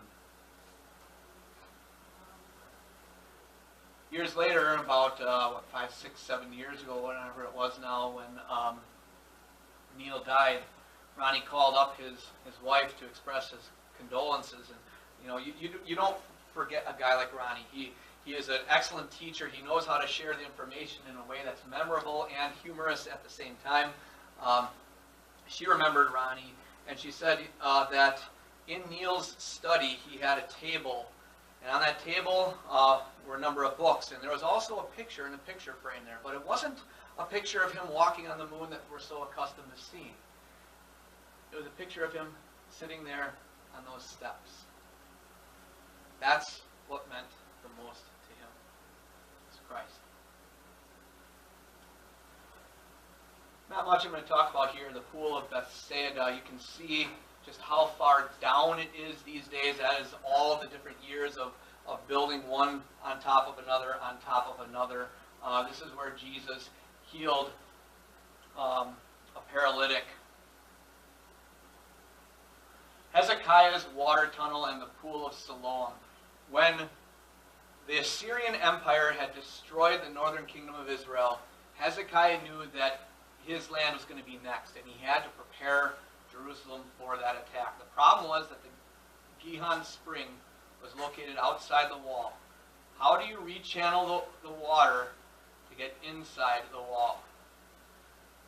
And also defend the city from attack. And so what he did, as we'll see here, is he built some new walls, and he also made a water tunnel.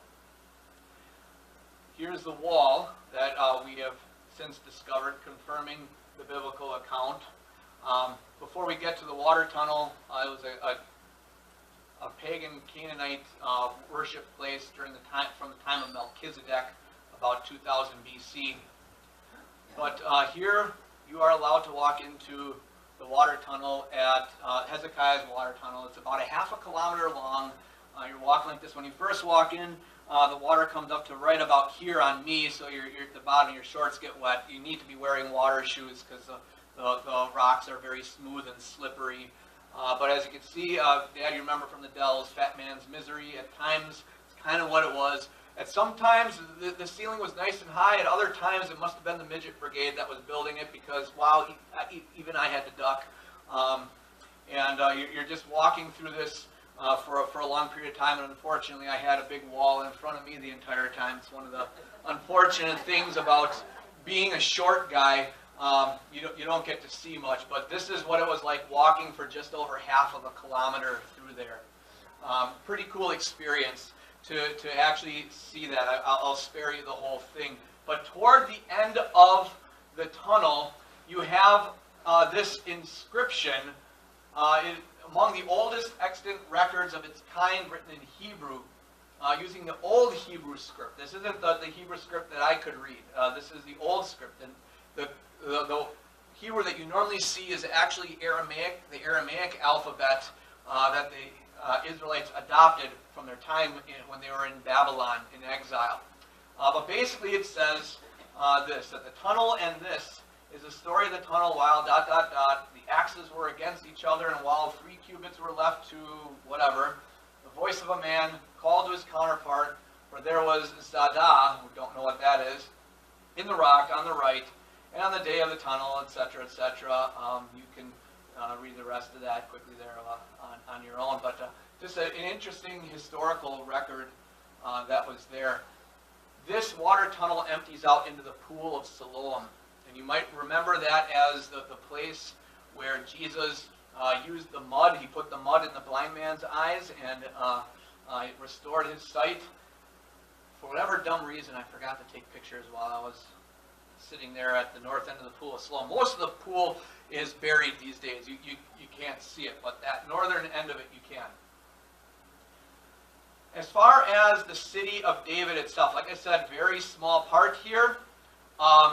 Excavations began just back in 2005, not that long ago. And they've already dug up a large house. Now, if you're the king and you're going to build your palace in the city has a slope to it. What part of the city are you going to be building your palace on? The top part, yeah. So it made sense to dig there. Well, they eventually found this stone structure that dated to the time of the early 10th century BC, which is during the reign of King David. And in Elliot Mazar's opinion, the building can be identified as the House of David, although some people would dispute that claim. That said, though, notice what I said earlier about the lumber that was used to build. That David got the wood, the cedar, from the king of Tyre, Phoenicia.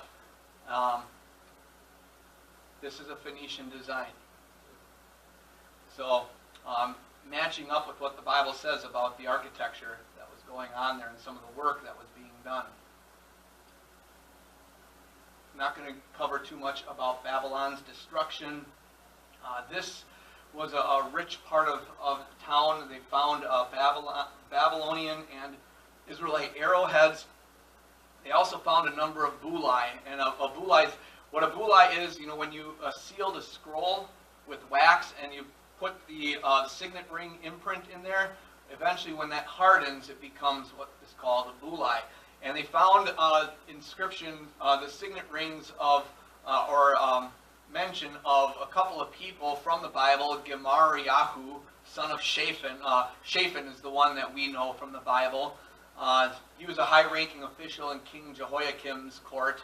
And also, we found the seal of King Hezekiah himself. So, that's pretty interesting. The high priest Caiaphas' house. The temple way up here, Caiaphas' house more than likely here.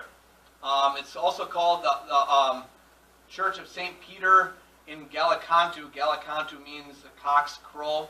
How do we suspect that this is the house of Caiaphas? A number of things. First of all, there were these holding cells in the basement. And when these underground caves were rediscovered in 1889, their physical characteristics, their proximity to Caiaphas' palace, and their contiguity with the sacred pit dungeon, which you're going to see right here, all suggested a public jail, where, according to a 4th century Jewish tradition, not in the Gospels, Jesus would have been scourged not just by Pilate, but also by Caiaphas, and where the apostles Peter and John would have been held and scourged as well. Now, why do we think that this is the house of Caiaphas? A couple of things. Most of your Jewish houses, they could not afford a ritual bath. This one has 2. This is a very, very high-ranking official. The second thing is they found a number, 3 jars that had writings on it that referred to the tithe. Who would be more concerned about the tithe, the 10% offering, than the high priest? So, pretty good possibility that this is Caiaphas' house, and that one of these places, possibly even here, was where Jesus was held in holding overnight after his trial before Caiaphas, waiting to go before Pontius Pilate. One of the neat things I didn't see this, but back in 1990, they actually found Caiaphas' ossuary. And you notice how ornate this thing was. And this is the first actual evidence or archaeological discoveries that we have of an actual biblical figure, was Caiaphas' ossuary. The garden tomb, up until, I should say for centuries, the Church of the Holy Sepulchre was the one that was regarded as the location where Jesus was crucified and then later buried. But in 1842, a man saw this area and said, oh, this kind of looks like a human skull here. Maybe this is Golgotha, and this is where Jesus was crucified, and this is on the north end of town. And about 25 years later, this tomb was discovered near it. Now, don't get all excited because this tomb dates back to the 7th or 8th century BC. Or if you remember the Gospels, it said that Jesus was buried placed in a tomb that had never been used before. So this is not the one. But I do like the garden tomb itself because the imagery is much more evocative of the setting and the scenery that likely would have been around at that time.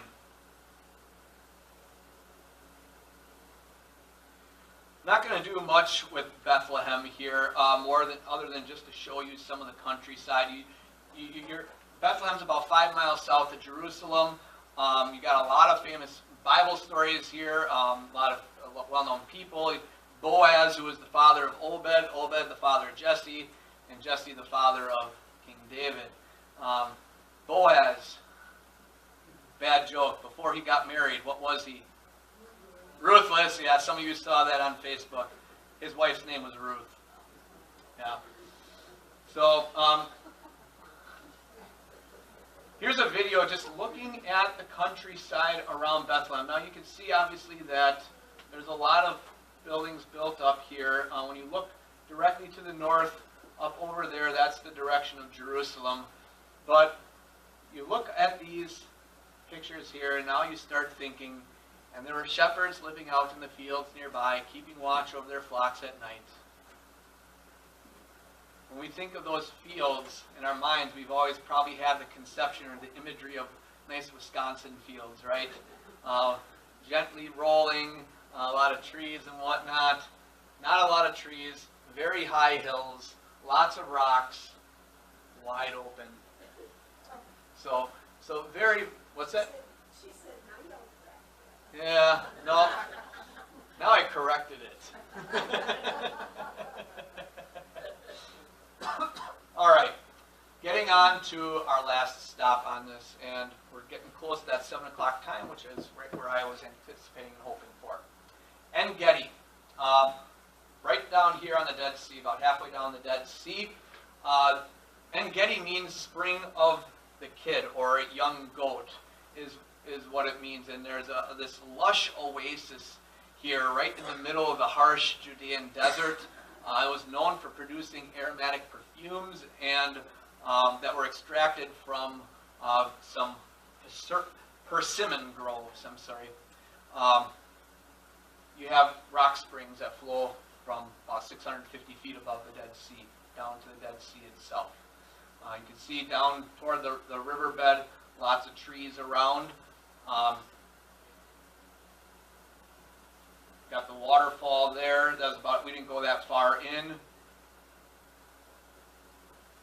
One famous Bible story took place here.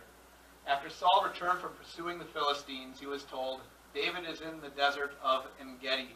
So Saul took 3,000 chosen men from all Israel and set out to look for David and his men near the crags of the wild goats. And wouldn't you know it, happened to see the ibex. Yeah, they're pretty cool. The males, their horns are ridiculously long. They curl around. And David was hiding in one of the many caves. He came to the sheep pens along the way. A cave was there, and Saul went in to relieve himself. David and his men were far back in the cave. The men said, This is the day the Lord spoke of when he said to you, I will give your enemy into your hands, for you to deal with as you wish. and David crept up unnoticed and cut off a corner of Saul's robe. Afterward, David was conscience-stricken for having cut off a corner of his robe. He said to his men, "The Lord forbid that I should do such a thing to my master, the Lord's anointed, or lift my hand against him, for he is the anointed of the Lord." With these words, David rebuked his men and did not allow them to attack Saul. And Saul left the cave and went on his way. In closing, one thing that I want to bring up is, you look around here and you don't see a whole lot of ethnic diversity. I don't say racial, I say ethnic, because we all belong to the same human race. My time in Israel, I got to see so many people from different countries. They looked very different, dressed very different, spoke very different. And there's the Brazilian flag.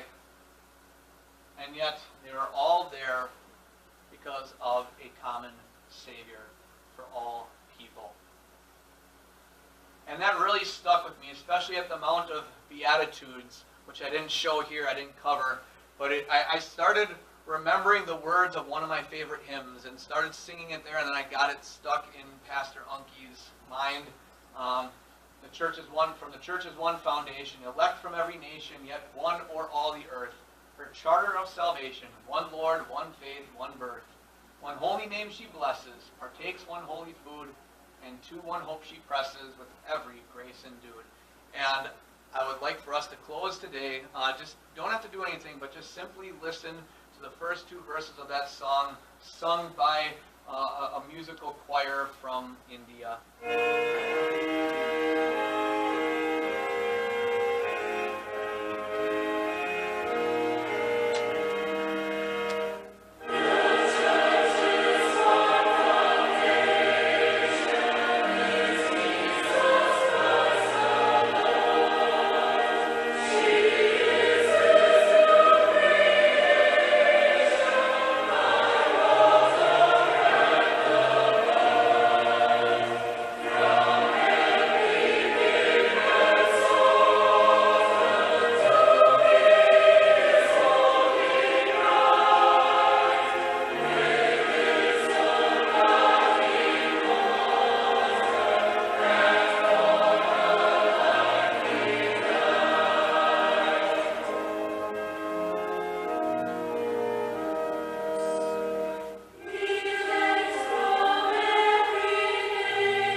That is all that I have to share with you this night. Thank you very much for coming. It's been a pleasure. Do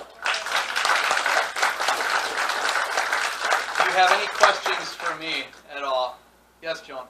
Was that a choir or a church? It was a combined choir.